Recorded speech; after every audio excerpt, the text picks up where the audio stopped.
নামাজ না পড়লে কাফের কাফের। সৌদি আরবের ওলামায়ে কেরামের ফতোয়া হলো নামাজ ত্যাগকারী কাফের। নামাজ না পড়লে কাফের কাফের। নামাজ না পড়লে মুসলমান বলে দাবি করার কোন হক, কোন অধিকার আপনার নাই। আল্লাহর নবী বলেছেন, লা দীনা লিমান লা সালাতা লাহু, যার কাছে নামাজ নাই তার কাছে দ্বীন নাই, ঈমান নাই, চরিত্র নাই, কিছুই নাই। আল্লাহর নবী বলেছেন, আল্লাহর বান্দা এবং কাফেরের মধ্যে পার্থক্য কি? পার্থক্য হলো নামাজ। যে নামাজ পড়ে সে আল্লাহর বান্দা, যে নামাজ পড়ে না সে ব্যক্তি কুফরি করলো। মান তারাকা সালাতান মুতাআম্মিদান ফাকাদ কাফারা, ইচ্ছে করে যে নামাজ ছেড়ে দিল সে কুফরি করলো। বলেন নাউজুবিল্লাহ।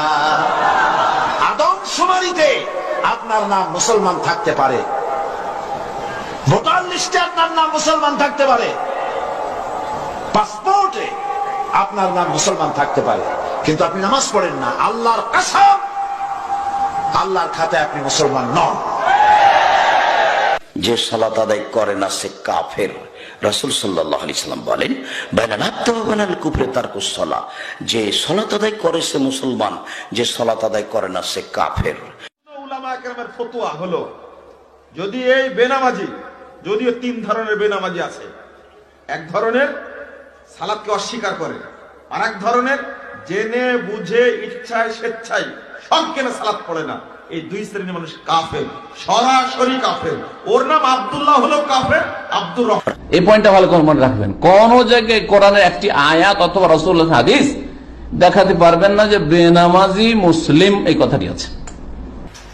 আমরা যদি কোরআন কারীম এবং সহিহ হাদিসের আলোকে চিন্তা করি, তাহলে স্বীকার করতে বাধ্য হব যে নামাজ যিনি পড়েন না ইচ্ছা করে, তাকে মুসলমান বলে গণ্য করা কোরআন এবং সুন্নাহর আলোকে খুবই কঠিন। এটা অনেক হাদিসে কোরআনের আয়াত ওটা বোঝায়। মুসনাদে আহমদের একটা সহজ ছোট্ট কথা, যে সাহাবায়ে কেরামগণ কোন পাপের কারণে মুসলমানকে কাফের মনে করতেন না। মুসলমান পাপ করতে পারে, কিন্তু নামাজ তরককারীকে তারা কাফের মনে করতেন। আল্লাহ রাসূল সাল্লাল্লাহু আলাইহি ওয়াসাল্লাম বলেছেন, মান তারাকা সালাতা মুতাআম্মিদান ফাকাদ কাফারা, কেউ যদি ইচ্ছাকৃত সালাত ত্যাগ করে তাহলে সে কি কাফের হয়ে যায়। রাসূলুল্লাহ সাল্লাল্লাহু আলাইহি ওয়াসাল্লাম বলেন, আল আহাদুল্লাযী বাইনানা ওয়া বাইনাহুম আস-সালাত, আমাদের মাঝে এবং অমুসলিমদের মাঝে মূল পার্থক্য হলো সালাত। সৌদি আরবের ওলামায়ে কেরামের ফতোয়া হলো নামাজ ত্যাগকারী কাফের, মুসলমান না। রাসূল সাল্লাল্লাহু আলাইহি ওয়াসাল্লামের যুগে যারা মসজিদে না আসতো, সাহাবীরা তাদেরকে মুসলমান মনে করতেন না। মুনাফিকরা পর্যন্ত মসজিদে এসে হাজিরা দিতে হতো, কারণ মসজিদে না আসলে মুসলমান হিসাবে গণ্য হতো না। ইচ্ছাকৃত জেনে শুনে ঠান্ডা। বিশ্বনবী ইন্তেকাল করবেন, রুহু বের হয়ে যাচ্ছে, দুই তিনটা শব্দ বললেন, এর মধ্যে একটা ছিল সালাত। আর সালাত, উম্মতেরা নামাজ, নামাজ, নামাজ ছেড়ে দিও না।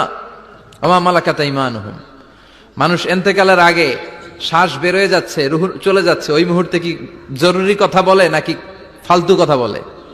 সবচেয়ে জরুরি কথাটাই তখন সে বলে যায়, ঠিক কিনা? কথা বলেন। বিষ্ণু বলেছিলেন নামাজ। এজন্য নামাজ, নামাজ, এই নামাজ যাতে মিস হয়ে না যায়। সব মিস হতে পারে, নামাজ মিস হতে পারে না।